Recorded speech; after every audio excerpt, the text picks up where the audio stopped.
जन्मों के जिनसे बंधन है, जो सांसों में दिल की धड़कन है, हो उन्हें भी चाहत का एहसास। हम तो छू ले प्यार भरा आकाश,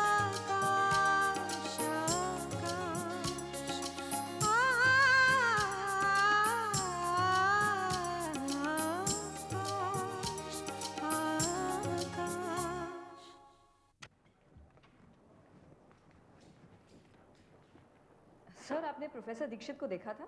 नो मैडम, गए 20 मिनटों में तो वो यहाँ दिखाई नहीं दिए। अच्छा। अरे सुनो, दीक्षित साहब को देखा तुमने? मैडम, दीक्षित साहब तो कभी क्या निकल गए। अच्छा, कुछ कहा था कि वो कहाँ जा रहे हैं? नहीं, ये तो मैंने नहीं सुना। हाँ, लेकिन किसी का फोन आया था, कुछ अर्जेंट सा लग रहा था, क्योंकि उन्होंने कहा मैं बस अभी आया और जल्दी जल्दी में निकल गए। Thank you. Anything wrong madam? Can I help you? नहीं, ऐसी कोई बात नहीं। ओके।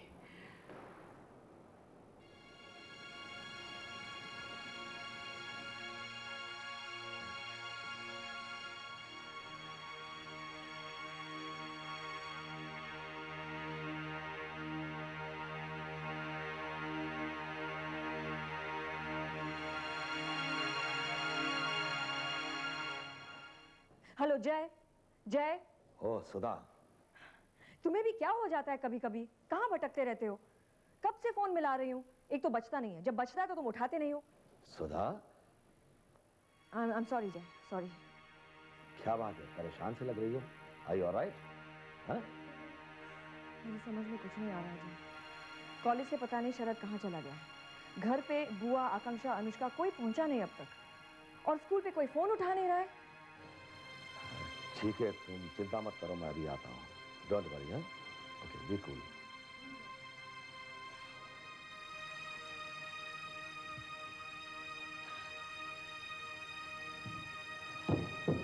हाय दीदी।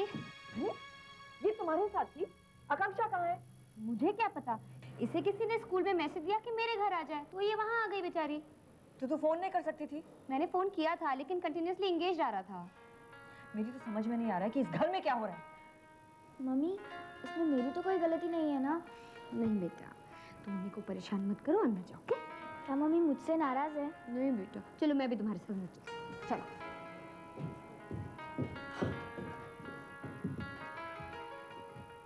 आराम से बेटा, संभाल के। अरे बेटी, क्या हुआ? क्या हुआ इसे? कुछ नहीं, जरा सीढ़ियों से गिर गई थी, चोट आ गई है। घबराने की कोई बात नहीं है, थोड़ा आराम करने दो इसे, बातें बाद में करना। अब आराम से। अरे मम्मी, आपको कॉलेज के लिए देरी हो रही है, आप जाइए। घर में बुआ है ना? कोई बात नहीं बेटे, आज मेरा पहला क्लास 10:30 बजे का है, तुम फिक्र मत करो। ठीक ही तो कह रही वो, रात भर उसके सिरहाने बैठी हो तुम। अब जाकर थोड़ा आराम कर लो, मैं देख लूंगी ना। कोई बात नहीं बुआ। अच्छा, तुम थोड़ी खिचड़ी बना लो, आकांक्षा के लिए हल्का रहेगा। ओफो मम्मी, अभी तो मैंने दूध और बिस्किट खाया। बेटे तुम जिद मत करो, शरीर में ताकत आने के लिए जरूरी है कि कुछ ठोस खाना पेट में जाए। पर मम्मी, मुझे भूख नहीं है। जब तक बुआ खाना बना लेगी भूख लग जाएगी। तुम और अनुष्का साथ में खा लेना। वैसे अनुष्का, आज तुझे स्कूल नहीं जाना? नहीं, आज मैं स्कूल नहीं जाऊंगी। क्यों? क्योंकि मम्मी और पापा कॉलेज जाएंगे ना, तो मैं तुम्हें अकेला कैसे छोड़ सकती हूँ? क्यों? घर में बुआ नहीं है? बुआ को घर का दूसरा काम नहीं है क्या? देखा, कितनी समझदार हो गई है तुम्हारी छोटी बहन। इसी की तो सजा भगवान ने मुझे दी है। मतलब? तुम्हें सताया जो था, इसी की तो सजा भुगत रही हूँ मैं। लेकिन मैंने तो भगवान से ऐसा कुछ नहीं कहा था। पगली, भगवान को कहने की जरूरत नहीं पड़ती। मम्मी कहती है कि भगवान अपने आप ही समझ जाते हैं कौन अच्छा है और कौन बुरा। मेरी दीदी बुरी नहीं है, तुम मुझसे बड़ी हो ना, और बड़ों का तो काम ही है छोटों को डांटना। मम्मी और पापा भी हमें डांटते हैं ना गलत बिहेव करने पर। अच्छा सुनो, अब मैं तैयार होके कॉलेज जा रही हूँ। तुम आकांक्षा का ठीक से ख्याल रखना, बुआ को सताना मत। Okay, bye. Bye bye mummy. Hello, कब से फोन लगा रहा हूं मैं? अच्छा सुनो जरा, थोड़ा प्रोग्राम बदल गया है, सब लोग घर पर ही हैं। आकांक्षा के लिए। हाँ, तुम फोन मत करना, मौका देखकर मैं ही कर लूंगा। ओके, मैं रखता हूं। आकांक्षा, चलो अब बहुत हो गया, ये दूध पी लो और फिर अपने रूम में जाकर आराम कर लो। मम्मी, मुझे अभी दूध पीने का बिल्कुल भी मूड नहीं है। इसमें मूड का क्या है? ये जरूरी है, नहीं तो ताकत कैसे आएगी? चलो। अच्छा, आप रख दो, मैं बाद में पी लूंगी। आकांक्षा, तुम हर बात के लिए बहुत जिद करती हो। Come on, drink it. सब लोग तुम्हारी वजह से घर पर हैं। पर पापा। पापा वापा कुछ नहीं, दूध पियो वरना जबरदस्ती पिलाऊंगा।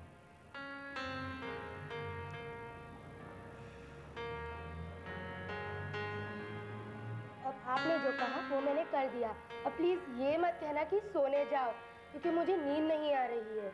बेटे, सोने का मतलब हमेशा नींद नहीं होता। बीमारी में उसका मतलब शरीर को आराम देना होता है। पर मम्मी, मैं तो एक सिंपल सी फेरी टेल बुक पढ़ रही हूँ। मालूम है बेटे, लेकिन इसमें भी एनर्जी लॉस होती है। आराम करना यानी कुछ नहीं करना, बस पड़े रहना। लेकिन मम्मी, ये कब तक चलेगा? जब तक तुम ठीक नहीं हो जाती। आकांक्षा, तुम हर बात में बहुत बहस करती हो। Come on, go to your room and relax. जाओ, आराम करो। ठीक है, जा रही हूँ। Anushka, where are you also go?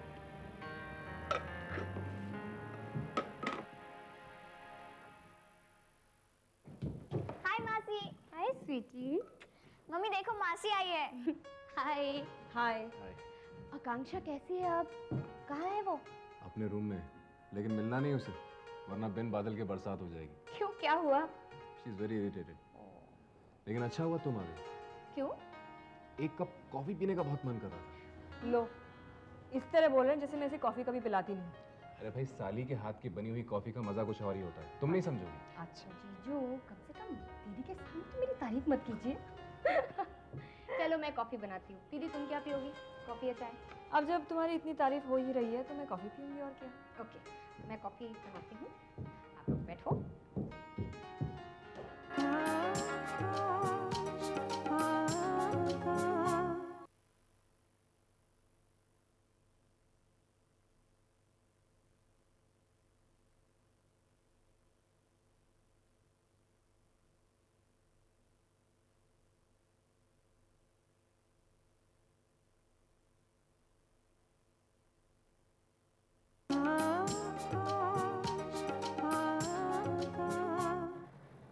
बुढ़ापा आ गया, कुछ याद नहीं रहता।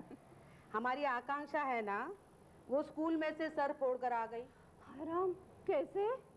क्या पता, कहती है किसी सहेली से बातचीत हुई और उसने उसे सीढ़ियों से गिरा दिया।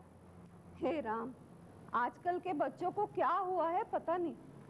रत्ती भर भी शक्ति नहीं है कुछ झेलने की। हमारी आकांक्षा भी कुछ कम नहीं है, उसने ही कही होगी कुछ उल्टी सीधी बात। अपने माँ पे गई है। अरे ऐसा मत कहना सुमित्रा बहन, आप जानती नहीं, सुधा बहुत समझदार है। आप सुधा को पहचानती ही नहीं है। बस उसे 2-3 चीजें पसंद नहीं है, बर्दाश्त ही नहीं होती। एक तो झूठ, दूसरी बेईमानी। इस मामले में बिल्कुल बाप पर गई है। काफी कड़े थे क्या? अरे इतना बड़ा परिवार चलाना तो कड़ा तो होना ही है ना, नहीं तो सब लोग बेच कर खा जाते। हाँ, तुम ठीक कह रही हो। नहीं तो हमारा क्या हुआ? बाप ने कमा के रखा, बच्चों ने फूंक दिया। मैं तो कहती हूँ सुमित्रा बहन, भगवान ने जब पुरुष को बनाया ना, तो उसे बता दिया बस उड़ाते जाओ, फेंकते जाओ। और जब उसे ख्याल हुआ तो उसने स्त्री को बनाया और उसके साथ लगा दिया, और उसे बताया समेटती जाओ, रखती जाओ। जिस किसी ने भगवान की बात मानी वो सुखी हुए, जिन्होंने नहीं मानी वो दर दर की ठोकरें खा रहे हैं। हाँ, ठीक कहती हो पार्वती बहन तुम तो। एक बात कहूँ? हाँ, जब जब तुम्हारे संग बैठी हूँ ना कुछ ज्ञान की बातें जरूर कहती हो तुम। कहाँ से सीखा तुमने ये सब कुछ? अरे सीखना वखना क्या है, ये तो सब अनुभव की बातें हैं। सुधा के माँ ने तो मेरा जीवन ही बदल दिया। जो कुछ है उन्हीं का दिया हुआ। तुम भी तो खपती हो इनके लिए। अरे कैसी बातें करती हो सुमित्रा बहन, अपने ही घर में कोई खपता है क्या? आज तक मुझे आदर में, स्नेह में इस घर के इंसान ने कोई कमी नहीं की है। चलो, मैं भी क्या बातों में लग गई। तुम बताओ, आज कैसे आना हुआ इधर? अरे इतने सालों में सुबह नहीं तो शाम को, शाम नहीं तो दोपहर रत्ती भर खंड पड़ा है तुम्हारा मंदिर आने में। मैं जब कल देखा नहीं ना, मेरा माथा ही ठंडा गया। सोचा जरूर कुछ ना कुछ हुआ है, सो तुम्हें देखने चली आई। आकांक्षा को इस हालत में छोड़कर भी तो नहीं आ सकती थी। नहीं नहीं, ठीक किया तुमने जो नहीं आई। मेरा क्या है, मेरा दिल किया सो आ गई। घर में बैठे बैठे भी करती क्या। अच्छा किया जो आ गई। अब चाय पी कर ही जाना। नहीं नहीं, अब चलती हूँ मैं, बहुत टाइम हो रहा है ना आके। चलो अब तुम भी अपना काम कर लो।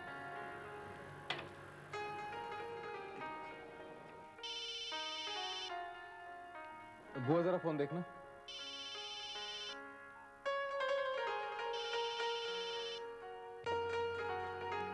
हेलो। हाँ हेलो बुआ जी। आकांक्षा कैसी है अब? जी अब तो बहुत अच्छी है, पापा के साथ खेल रही है। ओह, जरा फोन शरद को देना तो। हाँ एक मिनट, जय बाबू का फोन है। हेलो जय अंकल, मैं आपसे कट्टी हूँ। कट्टी क्यों? मेरी उन चॉकलेट्स का क्या होगा जो मैंने तुम्हारे लिए खास स्विट्जरलैंड से मंगवाई है? मुझे नहीं चाहिए आपकी चॉकलेट, मैं बीमार थी तो आप मुझे मिलने क्यों नहीं आए? अरे देखो क्या है आकांक्षा, मैं उन चॉकलेट्स का पार्सल आने के लिए इंतजार करते रहा, इसलिए मैं नहीं आ पाया। अब मैं आपकी किसी भी जोक पर नहीं हंसूंगी। ये जोक नहीं है। देखो मैंने तो हेलीकॉप्टर भी बुक करा रखा है ताकि मैं जल्दी फुर्सत मिलते ही तुमसे मिलने आ सकूं। अब मैं आपकी किसी भी बात को नहीं सुनूंगी और ना ही किसी को आपसे बात करने दूंगी। बाय। हेलो हेलो अरे आकांक्षा ये क्या कर रही हो? आकांक्षा दिस इज टू मच। और आप ही सुन लीजिए पापा, आप भी उनसे बात नहीं करेंगे और अगर आपने उनसे बात की तो मैं आपसे भी करती। हेलो। हाँ जी एक मिनट। हेलो। हाँ सॉरी यार, उसने फोन उठाने का मौका नहीं दिया। नहीं नहीं, उसका नाराज होना बिल्कुल सही है। अरे भाई क्या करूं, मैं आ ही नहीं सका उससे मिलने के लिए। इतनी सारी जिम्मेदारी मेरे सर पे आ गई है, साहित्य मंडल, चीफ गेस्ट, वो प्रतियोगिता वगैरह वगैरह है ना। I just couldn't find time to come and see her यार, सॉरी। वो दरअसल क्या है ना कि जब से बीमार हुई है थोड़ी चिड़चिड़ी हो गई है। नहीं नहीं, ठीक है, बेटर है पहले से। कल से स्कूल जाएगी शायद। ओह आई सी, तो बहुत अच्छी बात है। फिर तो मुझे जल्दी ही उसे मिलने के लिए आना चाहिए। हाँ डोंट वरी, मैं संभाल लूंगा। अच्छा सुनो, तो फिर कल से तुम लोग भी आ रहे हो ना? क्यों, कोई खास बात है? अरे आजकल एक ही खास बात है, सुधा का प्रमोशन। भाई उसकी उपस्थिति बहुत जरूरी है, वरना उसकी अनुपस्थिति का फायदा ले ले खूब जम के ले रहा है। अच्छा ठीक है, मैं सुधा को बता दूंगा। क्यों, अब वो घर पे नहीं है क्या? अरे यहाँ से तो जल्दी निकली थी। हाँ है, लेकिन थोड़ा आराम कर रही है, थक गई थी। उठा दूं क्या? नहीं नहीं नहीं, कोई बात नहीं, मैं रात में दोबारा फिर से फोन कर लूंगा। लेकिन वो दोपहर के बाद वाली मीटिंग में आ रही है, मैं घर पर रहूंगा। फिर तो मैं यही उससे बात कर लूंगा। चलो ओके, टेक केयर। हाँ बाय बाय।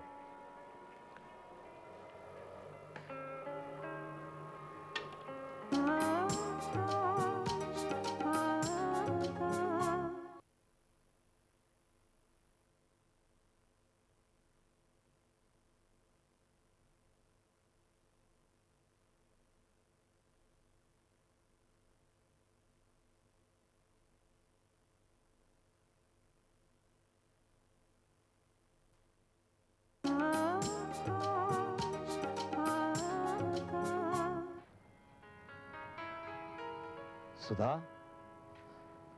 मैं तुम्हें वहां स्टाफ रूम में ढूंढा था, तुम चली आई? आकांक्षा के स्टिचेस निकलने तक घर समय पर पहुंचना पड़ता है, नहीं तो वो बुआ को तंग कर देती है। मैं भी सोचता हूँ कि आज उसे चल के देख ही लूं। शरद तो घर पे ही होगा ना? यहाँ से तो कब का निकल चुका है। क्या पता, उसके बर्ताव में तो कोई कंसिस्टेंसी नजर ही नहीं आती आजकल। पल में तोला पल में माशा। तुम लोग अपने बच्चों के सामने इस तरह कैसे बिहेव करते हो? और आखिर कब तक चलेगा ये? भगवान जाने, मैं भी तंग आ चुकी हूँ उसके इस बर्ताव से। वो भी तुम्हारे बारे में यही कहता है। आखिर किसी की तो गलती होगी। उसकी नजर में तो गलती हमेशा मेरी होती है जय, और कौन जाने शायद हम दोनों ही सही हैं। तुम दोनों ने प्रेम विवाह किया है, शायद ही इस पर किसी को विश्वास हो। कभी कभी मुझे भी इस पर विश्वास नहीं होता है, वो तो अजनबी लगने लगा है आजकल। मुझे लगता है कि शादी के पहले जो प्रेमिका होती है, शादी करने के बाद वो पत्नी बनकर प्रेमिका का गला घोंटती है। और अगर मैं यही बात प्रेमी के बारे में कहूँ तो शादी के बाद वो पति बनकर प्रेमी का गला घोंट देता है। मैं कहूंगा कि तुम सही कह रही हो। वो कहता है कि इकोनॉमिक्स ने मुझे रूखा बना दिया है, और मुझे लगता है कि साइकोलॉजी पढ़ाते पढ़ाते वो खुद अपने मन का कंट्रोल खो चुका है। ये तुम कैसे कर सकती हो? ठीक से बता नहीं सकती, पर आए दिन घर में ब्लैंक कॉल्स बढ़ते जा रहे हैं और वो बिन बताए किसी भी वक्त निकल जाता है। पूछो तो मुझ पर पहरेदारी करने का इल्जाम लगाता है। मुझे लगता है कि तुम कुछ शक्की सी हो गई। वो भी तो यही कहते हैं, और फिर मेरे बिहेवियर की एनालिसिस करके खुद परिणाम सुना देते हैं कि ये मेरे मन का खेल है। सुधा, मैं नहीं समझता हूँ कि तुम्हारी आपसे रिलेशनशिप में मुझे बोलना चाहिए, और ना ही मेरा कोई अधिकार भी है। लेकिन जहां तक मैं तुम्हें कॉलेज के जमाने से जानता हूं, तुम होशियार हो, कर्तव्यबद्ध हो, और तुम्हारी विशिष्ट पहचान है अपने मायके को लेकर। मुझे लगता है कि शायद यही कुछ गड़बड़ भी है। मतलब? देखो ना, वो हमेशा इस तनाव में रहता है कि जिस घर में वो रहता है वो घर उसका नहीं बल्कि तुम्हारा है। अब कोई ऐसा सोचे तो कौन क्या कर सकता है? किसी की सोच पर तो अंकुश नहीं लगाया जा सकता। नहीं, बिल्कुल नहीं। लेकिन उसके दिमाग में ये बात आई कैसे? कभी गौर से सोचा तुमने? तो कहीं तो कुछ भूल हुई। नहीं, इत्मीनान से सोचना, कुछ तो सोर्स होगा ही।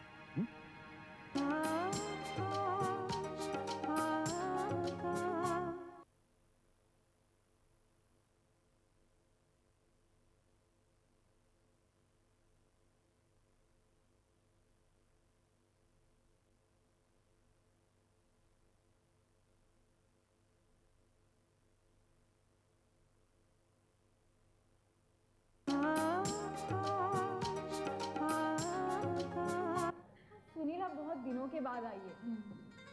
कुछ पते की बात करें? क्या मतलब? बहुत दिनों से कोई शर्त नहीं लगाई, आज लगाए? हाँ यार हाँ, चलो ना, let's try out some new thrilling idea. अरे नहीं यार, रहने तो छोड़ो। एक काम करते, नई पिक्चर देखने चलते हैं। अरे किसी पिक्चर से ज्यादा थ्रिल तो तेरी शर्ट में है। हाँ हाँ यार, ये सही कह रही है। चलना सुनीला, प्लीज भाव मत खाना, देखना। ओके चलो।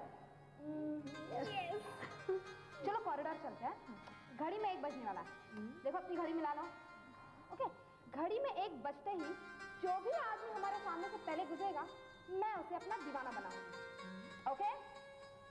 ओके चलो।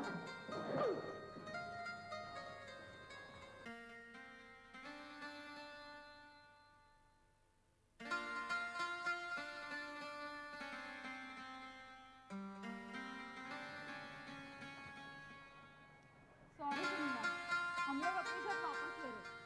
क्यों? अब तो इस शर्ट का मजा और भी दुगना हो गया। चल बोल, कितने की लगी?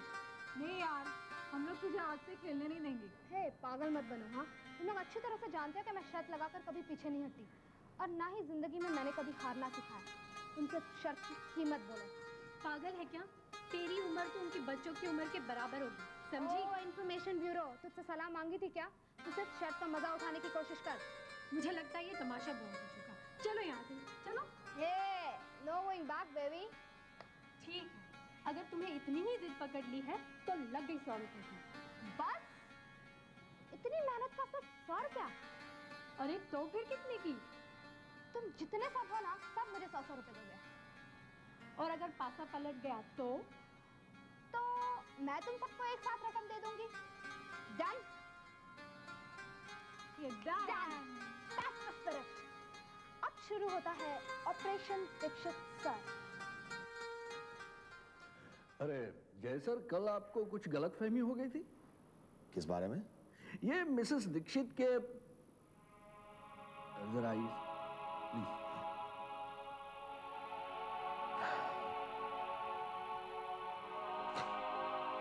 कहिए, क्या कहना चाहते हैं? ये मिसेस दीक्षित के प्रमोशन के बारे में हम सिर्फ इतना कहना चाहते थे कि अगर सीनियरिटी का सवाल है तो कुछ और लोगों के बारे में भी सोचना चाहिए, क्योंकि अगर ये प्रथा हो गई तो भविष्य में किसी को भी तकलीफ हो सकती है। इन दैट केस आपको भी हो सकती है। Oh, I see. लेकिन लेले sir, are your consideration really so noble? क्यों, आपको कोई शक है?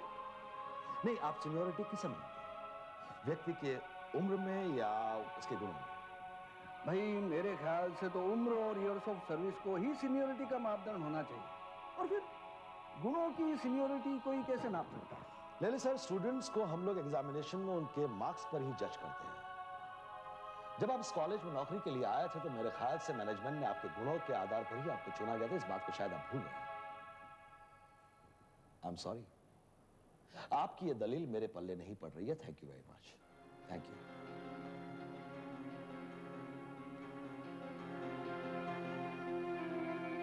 प्रोफेसर शरद दीक्षित। अरे कदम, क्या बात है भाई, किसकी खुशी अपनी झोली में ले आए हो? ओह, ये तो शरद का है। क्लास ले रहा है वो, मैं ले सकता हूँ? हाँ जी सर, आप इधर साइन कर दीजिए।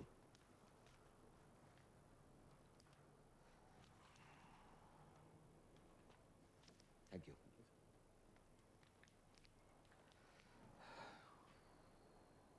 डॉक्टर वाडिया, पुणे।